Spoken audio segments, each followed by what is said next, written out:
Let me welcome all our speakers for the session. On behalf of CII, I would like to welcome Mr. Farhad Forbes, Chairman, CII Corporate Governance Council and Co-Chairman Forbes Marshall.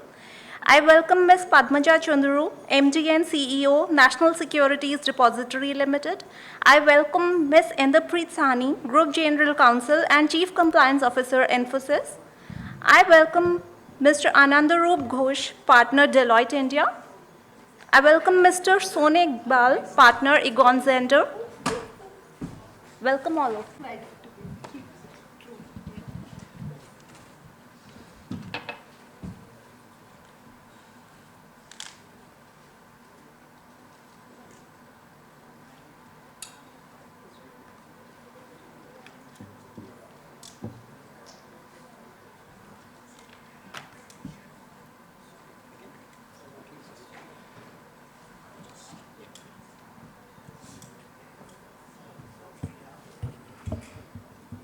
Good morning again, and let me also express my welcome to our panelists in this first panel discussion which we are having. First, let me welcome Ms. Padmaja Chunduru. Padmaja is the Managing Director and the CEO of the NSDL, and she has immense experience in the banking industry at both State Bank of India and Indian Bank. Special welcome to Mr. Anandorup Ghose, partner at Deloitte India. And you have, again, much experience in governance, strategy, and other areas. And you're also a member of the CII Corporate Governance Council. Like to welcome Inderpreet Sawhney. Inderpreet is the Group General Counsel and Chief Compliance Officer of Infosys. And in this role, she heads the legal and compliance function of the company and is also a strategic business partner supporting the business in legal and regulatory matters. Thank you again for joining us, and I think you've flown straight in from the US, arriving early this morning, and I'm most impressed that, she's as bright as she is after traveling from Dallas.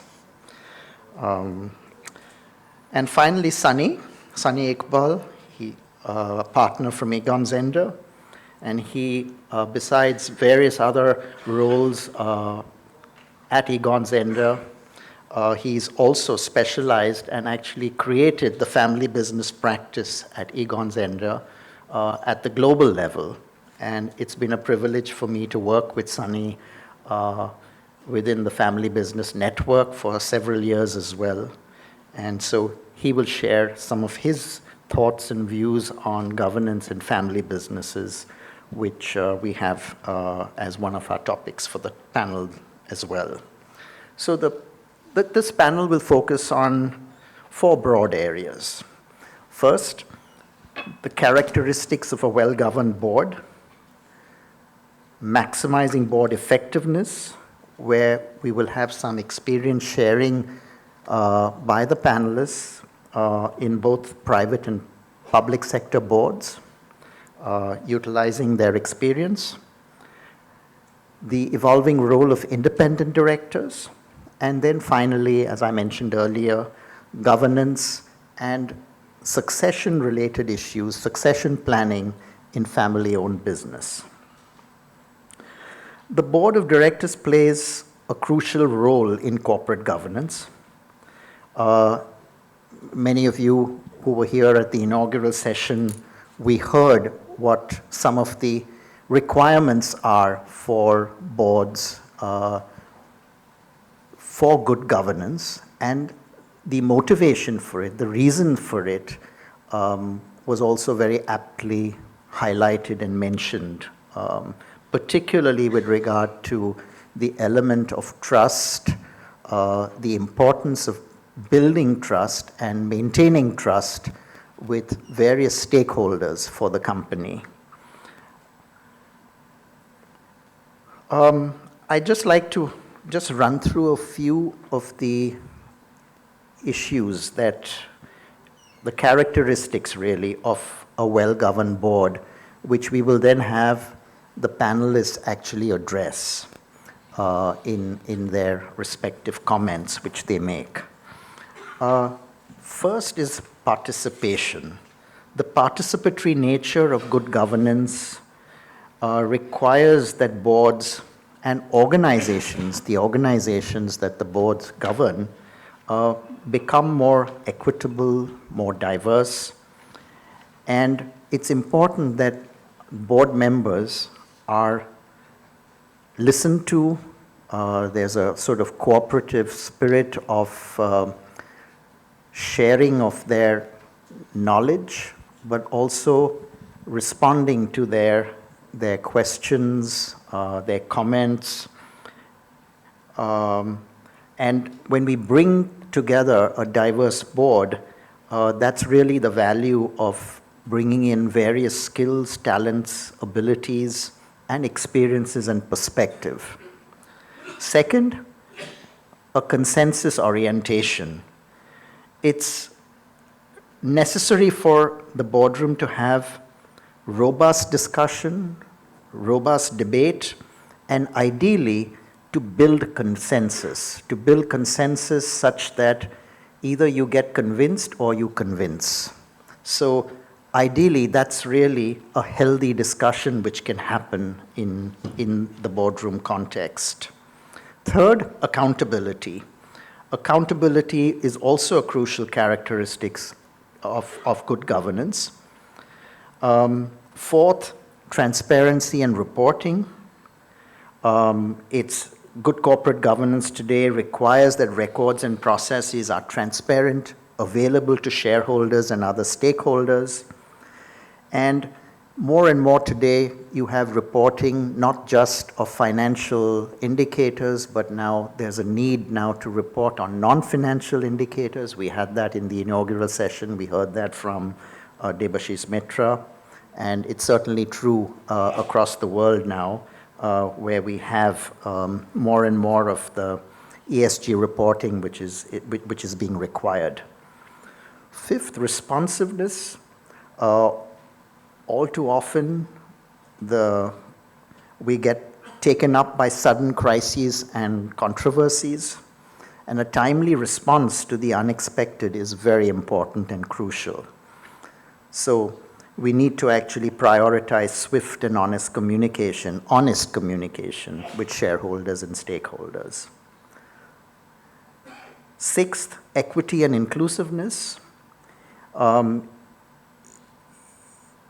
Each director has an equal seat at the board table, and directors should express their voice to share their experiences and opinions to enhance and broaden discussions.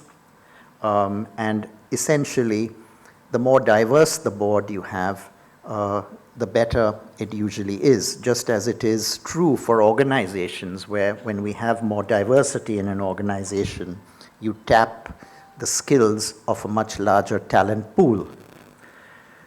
And then two last points, the rule of law, understanding what the law is, and today it becomes more and more complex, especially when we deal with issues related to data governance and all, which are becoming much more technical, much stronger technical skills are called for. So we need to bring in this expertise such that we address not only the compliance issues, but essentially the risks which we have for our businesses.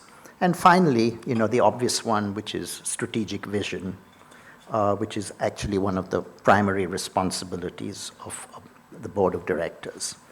And lastly, before I open it up to the panel for discussion, two more points, which is the role of the independent director. We heard some of that this morning as well, and we will welcome the comments of this panel on the role of the independent director, how the independent director can add value to the board, and what are the conditions that one needs to have within the boardroom to take on board those comments, those inputs from the independent directors such that they can effectively function, not from an angle of the regulatory framework of checking the box of compliance, but actually to add value to the board and also to the entity, the enterprise. And finally, a couple of comments on governance in family-owned businesses. In family-owned businesses, we have all the requirements of what good governance practice is needed in a non-family enterprise. But you have one added dimension, and that is you also need good family governance. And what do we mean by good family governance? And that's what I will request Sunny to specifically share his knowledge and experience. Good family governance involves how you manage the family and how do you manage the relationship of the family to the business. And those are some unique characteristics which one has in family-owned companies, whether they are listed or whether they are privately held. So with that, I would like to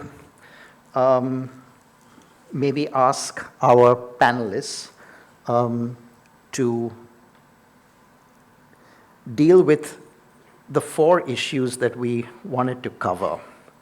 I'm going to, maybe if it's okay with you, I will ask you to maybe speak for a few minutes on the specific issues, specific questions, and then after that, we go around the panel and then maybe come back to any follow-ups. And also, as we discussed earlier, if you have anything to add on what some of the other panelists have said, it would be very useful as well, because you have experience across the board. It's not just the 1 or 2 questions that, that I would direct to you individually. So if I could start with you, Ms. Chunduru.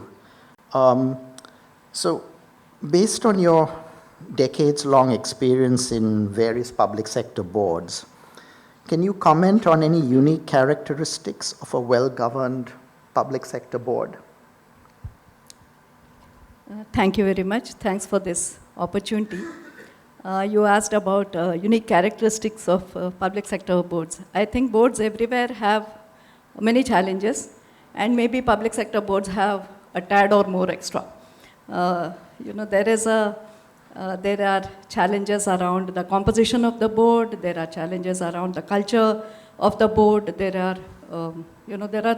many issues around that. But I think public sector or private sector in the last few years, I have been seeing that there is really no difference as far as the efficiency or effectiveness or the ultimate impact of the board is, whether it is public or private. We have seen good boards in public sector, we have seen bad boards in public sector.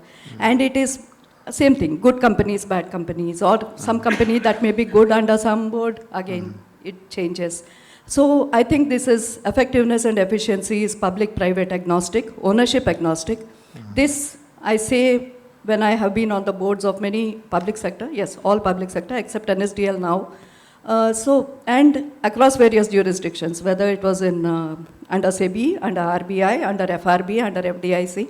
I was the head of the US operations of SBI. So we've seen the kind of principle-based or rule-based or kind of thing. So I think it is mainly about the composition of the board, first to start with, whether we get the right people. So I think the government made a good decision, and RBI also, by having this Bank Board Bureau, which is now renamed as FSIB. So they do the selection for the public sector, especially of the MD and CEO. So that changed the whole, face of public sector. I'm talking from the bank side. Then you have now the FSIB. I think one recommendation, if anyone asks me, is that even the directors, independent directors or NODs we call, they also should be, I think, going through that same process so that we get a unique set of capabilities at that level. And then I also think there is a requirement of a T which is the breadth of the vision and also the depth of knowledge. By the way, how much time do I have? You I can go on. Please carry on. You've got- Yeah, we- so that I think that T is very important because we are balancing domain knowledge with knowledge of how administration, of HR, of how the strategy should play out. So you need different skill sets at the board level. But more than anything else, I think what is required is you need to do an X-ray of all the would-be directors and see that there's a vertebral column, first of all. I think without that, if you are swaying with the wind, then there is really no governance possible. And that goes for the CEO also. I think the two main people on any company is the chairman of the board and the CEO of the company. If you get this combination right, combination will work out. If both of them are right in their own way, I think I have had the privilege of working with chairman of the board. I also had the, if you can call it a privilege, of being the chairman and the MD and CEO also of Indian Bank, because the chairman was not yet posted. I think even now it's vacant. So that's again another conflict which you need to. But if you get the right person with the right balance, who can actually balance out the business and the risk, I think it is possible. The other part about the composition, the thing is the clarity of the roles. I think there is a certain need for orientation of directors. And especially NODs, yes, we can do it at the bank level or at the company level. But shareholder directors are nominees from the majority ownership. I mean, they have nominees from the majority owners on various boards. So in banks, we had the R.B.I. and the government have their nominees. So I think an orientation not only about the company and about what its strategy is, but also what is it R.B.I. is looking at while putting the person here, what is government looking at. And there is a need for more clarity because I think they need to have more dialogue both with the company and within their own organization, because there should not be, first and foremost, the role of any director, whether it is shareholder, nominee, whole-time director, is the interest of the company. And that can only be one goal. So we need to work around that. I think communication has helped me, at least in my experience. So if I can give a anecdote of how the role clarity really needs to be driven, there was a NOD on one of the boards that I was also part of. And when you are on bank boards, you are on a very exalted level because banks do a lot of lending. And there was a complaint that one of the branches was not working well, and there was a lot of problems in that branch and all. So when in the board it was raised, I said that there was a demand that that branch manager or that zonal manager should come and explain to the board. So I said that's not the board role. You don't talk to my people directly. I am here to represent the company. So I'll get the information and next board I will present. So I went into it, and then there were some things we could not do, we should not do. And so I sent an email. I said I'll send an email. So I sent an email to all the directors. Information asymmetry again. I cannot send to one director who asked the question, so I sent to everyone. And that was not well taken by that particular director because it showed that there was a gap in his understanding of the issue. So I think this, by demonstrating that you want to be transparent and really live up to it, it is possible. The other one, I think, I'm talking all C's, I think, but that is communication. I think we need to be, as a CEO, as a chairman, having that continuous communication with the executive management and also with the other directors is very important. Transparency, once you establish, helps you through the system. I used to have unofficial, we used to have an email group where continuous communication about what the company is doing, not the very confidential ones, but where we earn some awards or any such thing we would put so that the directors know that this company is going on this track, even between meetings. So that helped. And any very sensitive issue, I would reach out to the directors individually, explain to them, instead of having a free-for-all in the board meeting. The other issue is use of the committees and the rigor around the process where the agenda notes come to the board. I think a lot of issues can be discussed very much in detail in the committees, and then at the board level, only the macro issues if you have. Otherwise, time management is is an issue. Last is the culture, both at the organization level and at the board level. I think if the CEO and the chairman make sure that there's a proper culture, both in terms of transparency, fairness at the board level, and the HR culture at the organization level, training the people, making sure that the executives or the higher level senior management is in sync with what is the requirement. It would also build up that level of expertise at the company level. There's a lot a board can do, and I'm sure boards are doing. I've been party to many of these. So I think that's where I would end. Thank you. Thank you very much. Thank you. Thank you for, I think I was going to ask you a follow-up question, but I think you sort of addressed it, and maybe we'll come back if you wish. On, because you had handled dual roles where you actually had an executive responsibility and also a board responsibility. And I think the separation of the two is sometimes very essential and necessary. And maybe we can ask you to maybe follow up with some discussion on that point in terms of how you manage that distinction. It's sometimes a challenge. But I'd like to now turn it over to Inderpreet and asking you a similar question in the sense that, like, the key characteristics of a well-governed board and what goes above and beyond just fulfilling statutory requirements, the check-the-box kind of things, and sharing some good practices from your own experience at Infosys and elsewhere as well. Yeah, thank you, Farhad, and of course, happy to share my perspective. I think with board members, if you go back to first principles, right, what is the duty of a director?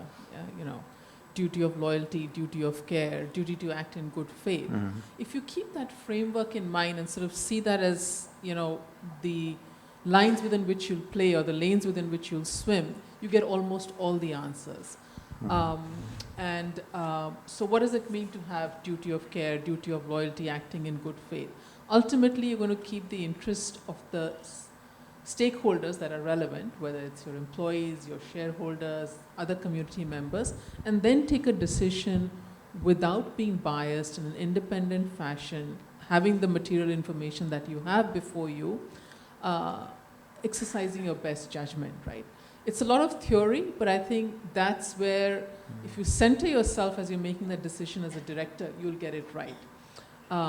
And so what is important in that process? I think one of the biggest things directors can do is be aware of the red flags, right? Like, can you spot red flags when the management is briefing you? Are you able to identify red flags outside of the boardroom which may be relevant within your own boardroom, right? The pandemic is a classic example. When it happened, what was the role of the board? And then, process. I think very often that gets overlooked. There is so much that a well-governed board can achieve if they follow the process. Padmaja referred to it as in the committee meetings, right? So get the heavy lifting done in the committee meetings so that you're efficient in your large meetings. Draw the line between how far as a director do you lean in and where does the role of a director stop, and it's the management's responsibility, right? And then the best judgment rule, right? That's the other thing that you've got to apply.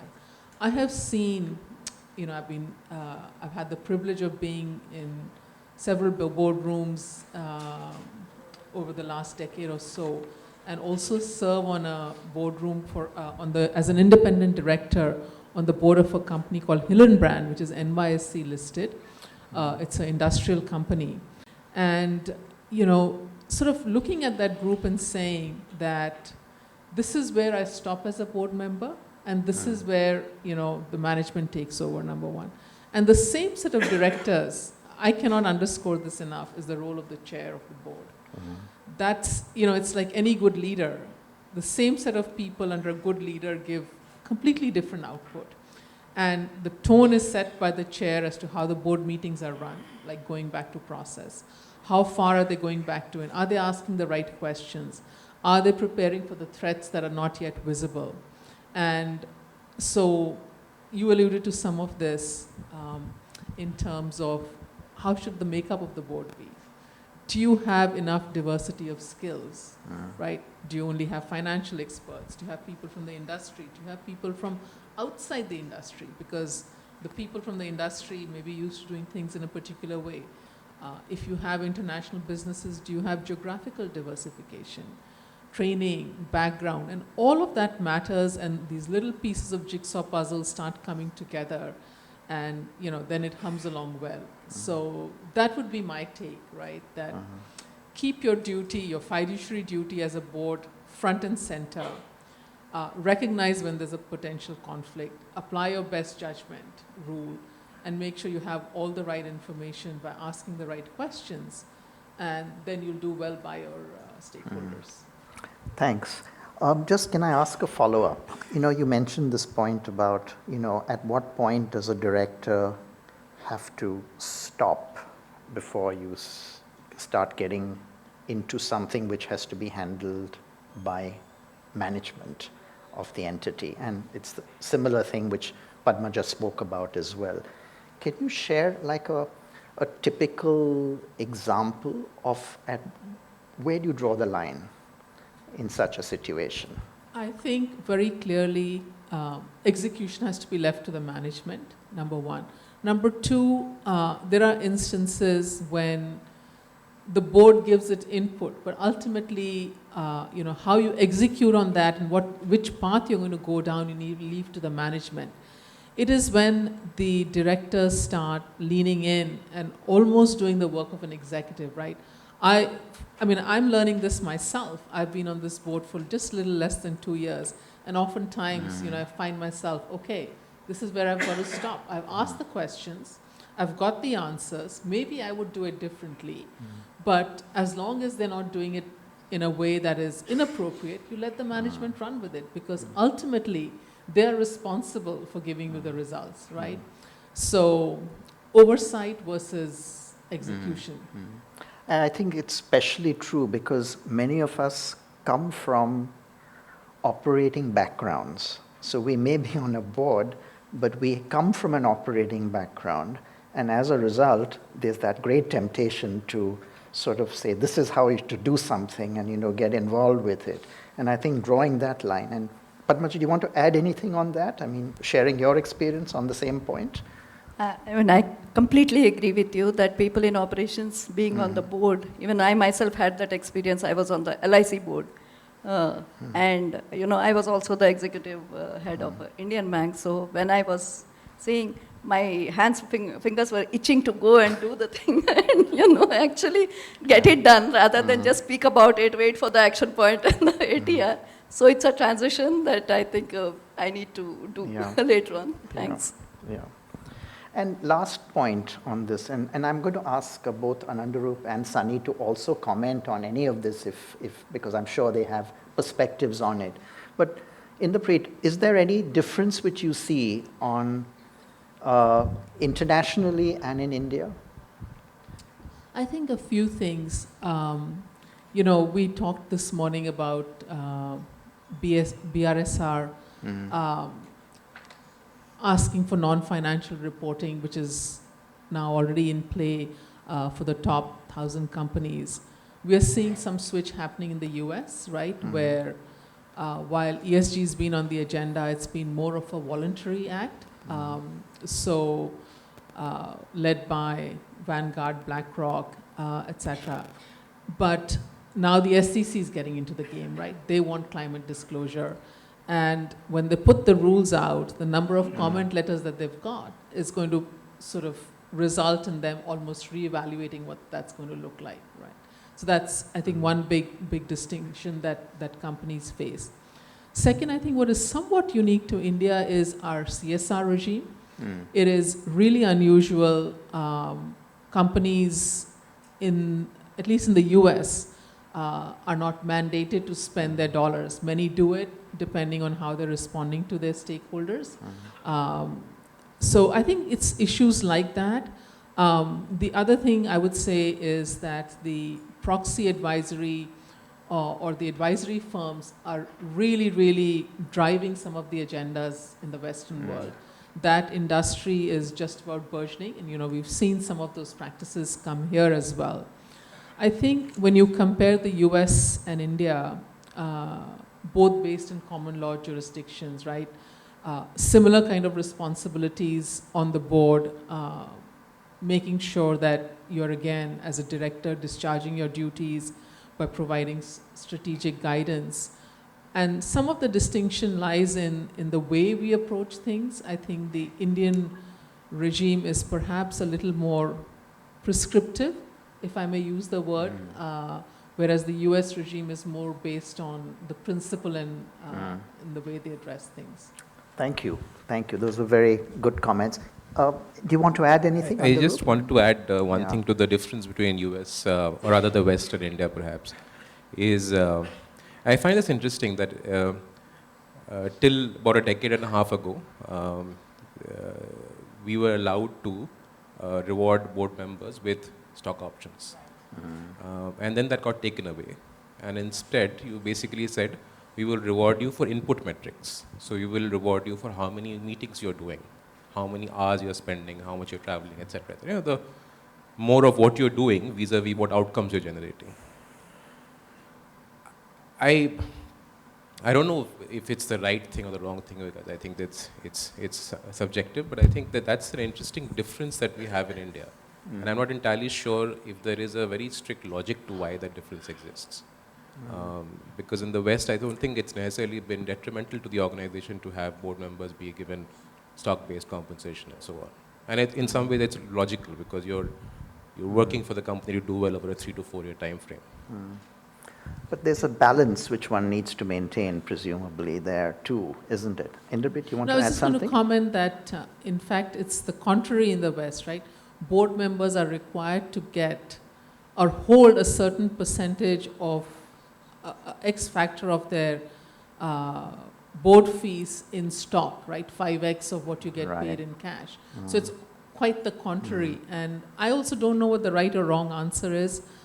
There is some studies that show that not having stock compensation actually frees you up and you're not driven by that matrix, like the short-term of quarter-on-quarter goal. The valuation. Right, game. but So, if you hold stock, then you have skin in the game, right? And then you're going to be working towards the shareholder interest. and the balance between stock valuation and profitability? I would say Comments on that? I would From say both of it's, you, actually, or anyone, actually. So. I mean, the only short answer to that is the time frame question. Valuation is something that you're rewarding for a 4-5 year time frame. Profitability is more an annual exercise. So by virtue of the fact that you want the board to be more long term, a valuation is a better metric to evaluate on. I think the whole thing about stocks for board members is that in a sense, it's probably better to have that. And like Inderpreet said, that particularly the fact that you have to hold a particular amount of your earnings in equity is a very strong messaging to other shareholders that it's an alignment of interest. At this point of time, I feel that we are not clearly defining that alignment of interest in the Indian context, at least. The other thing that's happening is that. And Sunny, I know you had something to say, so I'm going to keep it short here. The other thing I see is that the extent to which regulators are and proxy advisors are scrutinizing Indian board members, the responsibility, the amount of time that they need to spend on their board work has significantly gone up. And if you are expecting them to spend more time, take more accountability and responsibility, there ought to be something in it for them as well. I think that needs to be defined better. Okay. Sunny, do you want to add anything? Yeah, thank you. Thank you, Farhad. And very, very accomplished comments. I go back to the topic of the board and the PSU board and the listed company board, and also allude to some of the other points made very quickly. We do board reviews at Egon Zender, and we help boards evaluate themselves and give feedback to the board on how they're performing. These are not statutory or things, but these are largely about the role and behaviors. Quite often we find that the mindset of our boards when we do these board reviews in India is one of governance.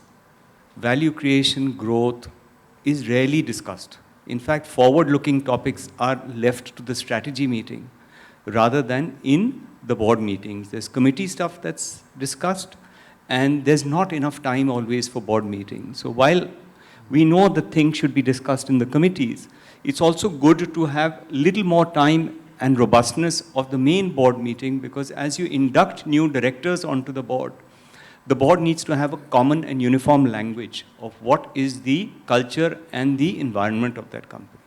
So that was one. And the other one was, coming back to the initial topic that we started with, is we find when we do these board reviews that the preparedness of all board members coming to board meetings is not equal. And I'm not sure if chairpersons call it out or what they wait for. So that preparedness is something that, it's quite interesting that very often if you ask a board member in a board review that, are you also aware of the topics that were discussed in committees where you're not a member of? And they'll say, I'm not sure if I get those agenda topics, or I know they're there, but I'm not sure I've had a look. So very often then they're focusing on what they need to focus on. But governance is of the board and of the company. Thanks. Thank you very much. Thank you. Can I just add? Yes, one thought? yes, You know, Inderpreet, as sure. Sunny was speaking, you know, one of the things that we do at Infosys is that once a year we actually spend almost a full day with the board doing a strategy meet, right? Sometime in the January time frame, where they get to hear from people that they would normally not meet, leaders of different businesses. So I think that sort of adds in well, because the feedback that the team is then hearing and the leaders who don't have so much exposure to the board, it's an interesting perspective. And it's a two-way communication, right? The board is hearing what these guys are thinking, what's happening in the market, what is competition doing, versus then those groups getting feedback on their this thing. The second point that I wanted to make was just in terms of a good practice. On the Hillenbrand board, the audit committee, whose role is now expanding exponentially, right? There's like, you don't even know if there are lines around it, right? It just sort of, there's more and more and more being placed on them. What the chair there does is asks each audit committee member to focus on 3 or 4 areas, right? So somebody deals with internal audit, somebody deals with cybersecurity, governance, etc. So that's also an effective way, because while I appreciate what Padmaja is saying, that, you know, have depth and spread, not everybody can do everything. And this way it allows a little more engagement with whether it's the CISO or the compliance officer. And it's an effective tip, like a practical tip that boards can implement. Sure. Padmaja, you've got the mic in your hand, so I think you want to add something. I just wanted to add to what Sunny said about the board working. I think, yes, what he said is very true about India, and maybe abroad also we have seen more and more papers are coming to the board. I think it's a regulatory requirement. It's getting added every day. Something small goes wrong somewhere, so the next instruction is now start routing it through the board. Or so the number of agenda items in a board meeting is exponentially, exploding. So I think one way of handling that, which we did in both in the bank and now we are doing here, is that first of all, I think it starts with the rigor that you put up the board papers well in advance. I mean, this is a work in progress. At least give them 1 week time. Then we start saying, okay, send reminders and say, okay, please go through the board papers, and if you have any comments, please write even before the meeting, so that the people in the executive management are prepared with their responses. The third thing is, I think the committees, the chair of the committee, whichever audit committee or the risk management committee, they do the presentation about that committee in the board, not individual papers again. So that you group all of them together, and the risk committee head actually speaks about. If there are any discussion points around that from the other directors, that gets discussed. But otherwise, these are taken as, the only thing is the minutes, again, regulators also want everything to be very minutely minutized, which means you have to really, everyone is to say something, and then, so the focus on, like they said, about the strategy, the long-term vision, I think is Thanks. is an issue that Fine. goes. Thank you. We'll just now change focus a bit, and I'd like to ask Anandorup to just talk about independent directors. And, you know, independent directors play an increasingly important role today. And how could you talk a little bit about how the role has evolved, and what are some of the qualities one should look for in independent directors? So I'm going to actually borrow from some of the things that have already been said here. First principles, I would say that the role of the independent director hasn't necessarily changed. The role remains the same as it was 3 decades ago. You're expected to do the same set of things that you were expected to do at any point of time in history. I think what has fundamentally changed is the extent to which the execution of that role is challenged and scrutinized. I don't think we would have seen any cases in India a decade back where an independent director would have not got a extension of term because proxy advisors advised against it. So the scrutiny has gone up, and I think that is the fundamental change to some extent. The other thing that I feel is changing is the increase in the number of more functional committees.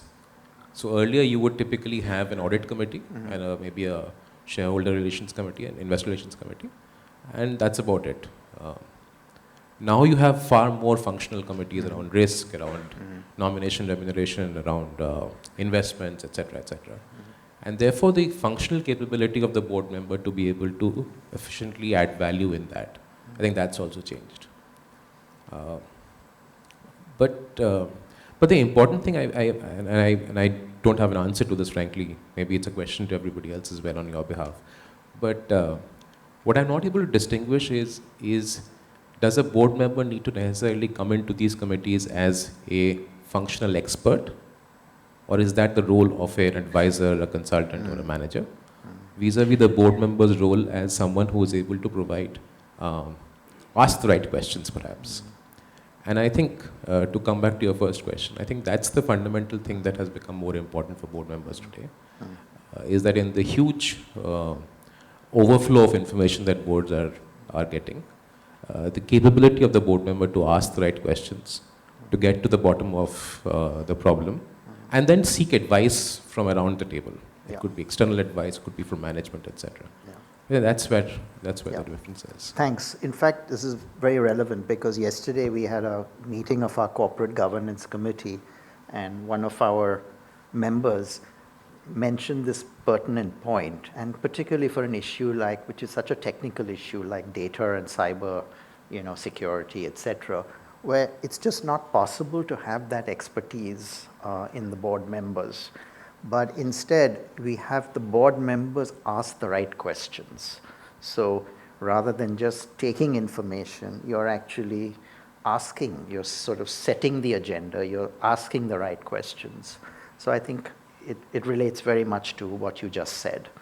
I'm going to now sort of again switch tracks a bit because I'm mindful of time, and I'd really like to have some time for audience to ask questions to Sunny. I'd like to specifically now switch the focus a bit to family-owned companies. And you have vast experience with working with many family-owned companies, both listed and non-listed. What are some of the unique characteristics that relate to governance in family businesses? And is there anything that is starkly different? I mentioned about the issue of family governance and managing the relationship of the family to the business. Your thoughts on that, please. Thank you, Farhad. I'll just add something to what Andy had said. And what we're finding on the role of the independent director, that as we're doing board recruitments around the world, we're being asked to find more and more specific expertise of what people are bringing to the table. So the generalist independent director could be hired for 1 or 2 committees, etc. Otherwise, the need is getting sharper by the day. on what boards are looking for. So they are looking to bring on expertise that helps them in the business. Of course, it makes it more complicated because people are conflicted if they're still executive or they're under rules of disclosure. But boards are looking for expertise from the independent director far more than they ever did before. To your question, Farhad. Thanks for adding that point, though. Thanks. It's just part of our lives. On family businesses. So there's the theoretical part of it, and I think all of you will know it. But let's see what's happening in India today. We had the traditional family businesses, which were predominantly family owned. Many of them were listed. We know those names. But there's a whole universe expanding beyond that. And there's the family business and there's the founder-led business. And they will merge soon. And family businesses in any case don't like being called family businesses. Some call themselves founders, some call them shareholders. So that nomenclature is also changing. But what's happening in this is that these businesses are no longer centered around Mumbai and Delhi, and they're centered in Coimbatore, Cochin, smaller cities. And there's a next generation coming into these businesses. And historically, while we may think that India has a lot of family businesses, this number is going to keep growing. And the generations are actually going to really grow now because the transition from first to second or second to third is happening.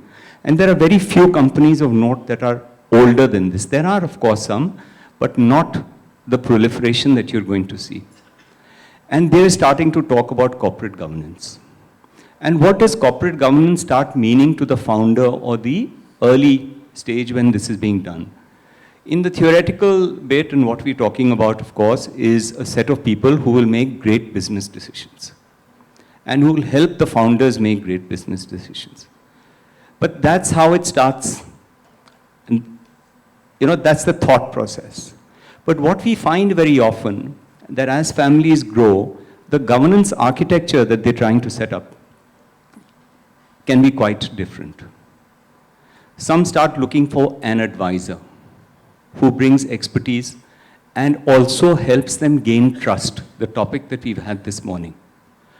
How trusted am I going to be to raise capital, to get loans, to get talent to join us? Very often, that's the first thing we hear from family businesses. They're not talking at that stage, in the early stage, of how to separate decisions that impact the family and impact the business. And when this corporate governance evolves, then they're in a state or stage when they're able to take decisions that are in the interest of the business and not just in the interest of the family. I hope I'm not going too fast. Yeah, perfect. Thank you. The decisions, Farhad, typically that get made, which are controversial, are around succession, are around compensation, around non-performing family members. That's where they need a good board. And that's where a good board can help. But those are topics that don't come easily onto the lips of many founders or chairs, etc. And therefore, their ability or inability to use the board well, as someone said, what's the role of the chair in using the board? So that's where a good board can be of help. No, I think, can I just add a couple of points on this? I think you hit it on the head when you said that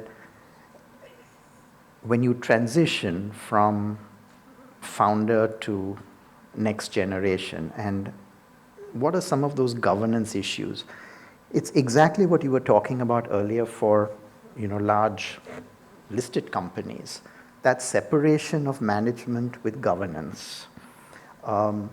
And when you do not have external non-family members on your board, and I'm talking about non-listed companies, so there's no regulatory requirement to have independent directors. But from a good governance practice, it is necessary to do that for exactly the reasons that Sunny was talking about. Because otherwise, that role and that separation does not take place. Who is the family member? Who is the founder? ultimately accountable to, or even if it's next generation and you do not have non-family on the board, who are you accountable to? You're accountable to yourself. And that is not good governance, because that's where you are so closely involved with your operations that you're not able to separate the two. And then sometimes what happens is that we make wrong decisions. And in India, we do not have longevity in family-owned businesses to the extent that we have seen elsewhere in the world. And Sunny, you have worked with, global family businesses. And we have, in Europe, for example, 7, 8 generation family-owned businesses, very successful. Some of the Mittelstand companies are extremely innovative. They are highly profitable. They may not even be listed, but they are highly successful, and they've made that generational transition. We know of some firms in our family business network in Japan which are 18 generations, 30 generations. And they've made those transitions from generation to generation successfully, and usually that's led by good governance, which you have. So thanks for making that point. I would like to now sort of open it up to the audience and we've got about 7 or 8 minutes. So if there are questions from the audience, and please direct it to any one of the panel members. Please, could we have a microphone there? Just wait for the mic, please, so everyone can hear your question. And if you could introduce yourself as well.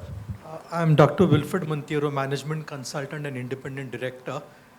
My career is split 2 ways. One, as a manager in MNC companies, multinationals, and my career as a consultant in family managed enterprise.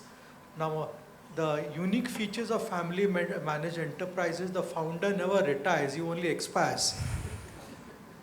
And what you call proxy advisors is the real center of power, and those who are on the front line are just puppets or dummies.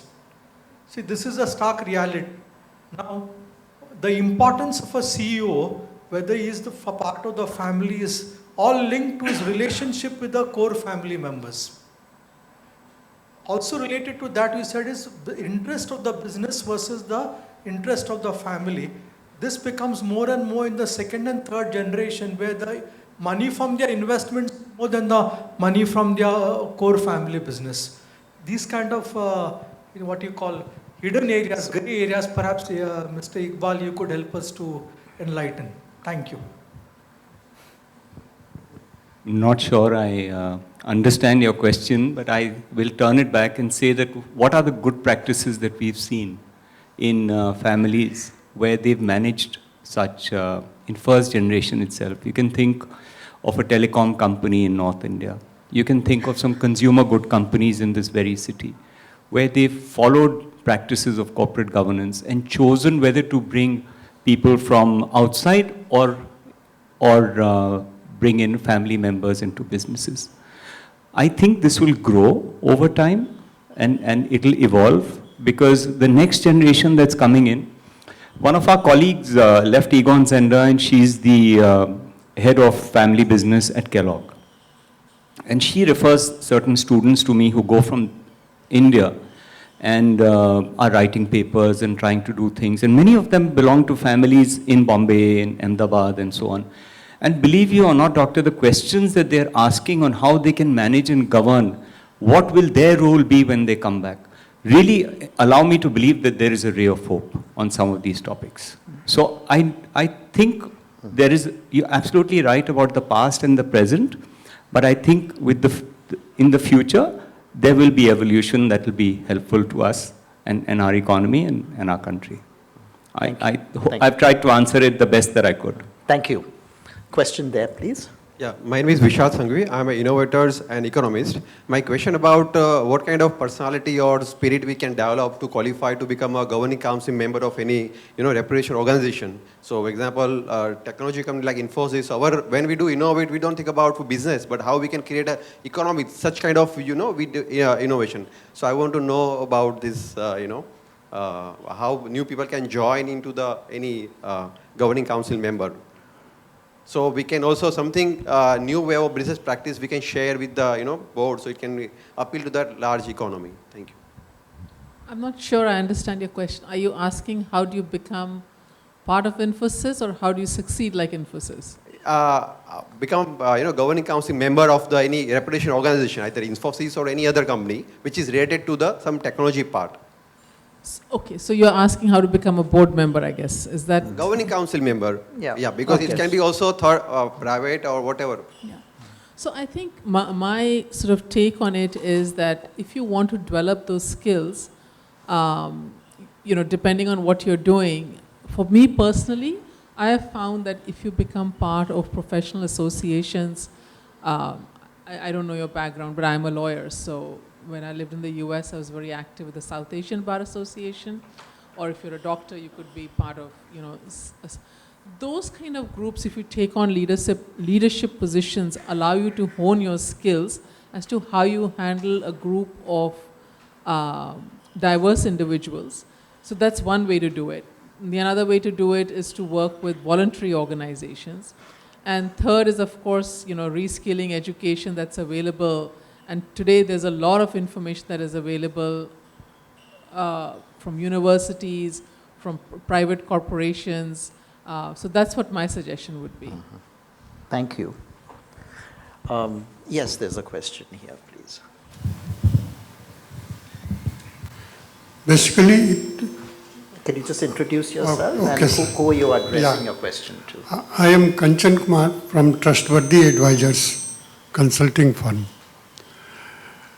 The question relates to the appointment of auditors, because we expect many things from the auditors. Whenever there is any crisis, we ask what the auditors were doing. So why not equip the auditors as an independent auditors of a company? Presently, what is happening, auditors are appointed by the company, of course by the shareholder, but in practice it is by the owner or management of the company. So you take the example of public sector. In public sector, the appointment is done, of course, by the shareholders and board of the PSU, but on the recommendation of CAG. So the same system can be adopted in the private sector. So what's the question, please? Yeah.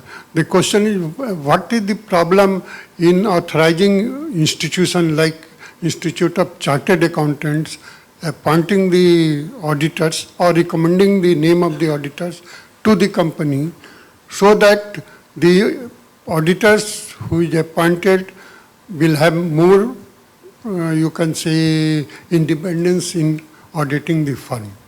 And the same system should be, why not we create the same system for the appointment of independent directors? We should not leave the appointment to the board or to the shareholders only. Yeah, I'm not quite sure I'm getting the point, but I don't know if anyone wants to respond to that. Padmaja? I Yes. too didn't get the Question. question, but if you think, if I'm right, you are saying the Chartered Accountants Institute should recommend the auditors to the private companies. Yeah. And but it's not the board, but this ICAI which should nominate auditors. Am I getting it right? Not appointment will be by the company, but on the recommendation of that. So that Yeah. Fine. I think Okay. there's a well laid out policy, so Yeah. by SEBI or. Okay. Thank you. I think I'm mindful of the time. It's 12:30, so we need to stop. But I really would like to thank each of the panelists for being here, for all your comments and insightful observations of, on all these issues. And thank you, audience, for your for your questions as well. I think it was a very useful, insightful discussion. Thank you very much. Thank you.